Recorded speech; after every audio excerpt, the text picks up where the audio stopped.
Entre mañá martes e o mércores está previsto que se faga o traslado da unidade de partos a unhas instalacións que seguen sen contar coa aprobación dos colectivos de arrolos de teta, o parto enoso, a Marcha Mundial das Mulleres, Petra Maternidades Feministas, a Asociación Galega de Matronas e a plataforma SOS Sanidade Pública. Nos venden como si fose algo maravilloso, que gañamos un montón co cambio e non é así, non é así.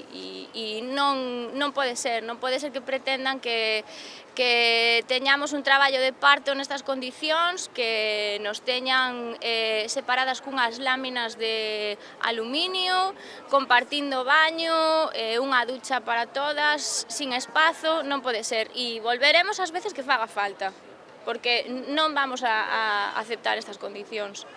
Exixen a paralización inmediata do traslado, a apertura dun diálogo real e transparente co persoal do servizo e coas usuarias, garantías de condicións estructurais, hixiénicas e humanas dignas para o parto e a atención neonatal e que se conserve como mínimo unha sala de parto natural. O problema son as condicións polas que nos queren facer pasar e que non nos poden decir que garanten a intimidade, que temos todas as medidas de hixiene necesarias.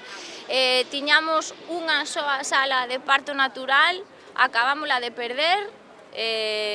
Non vamos a ter nada similar, tampouco sequera nos van a proporcionar algunha outra opción que poida ser, bueno, parecida sequera. Entonces non é xusto que nos vendan que como o que hai está caendo, pois vale que nos metan con estas circunstancias e con este cambio que non se pode permitir. Reivindican a protección da saúde emocional das mulleres e dos seus dereitos asistenciais.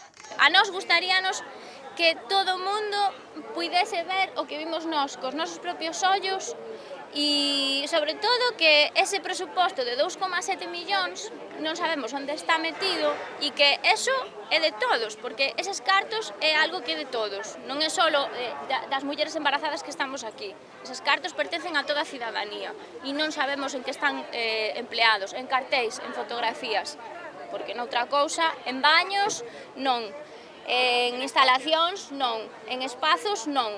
Entonces, pois, en debuxos.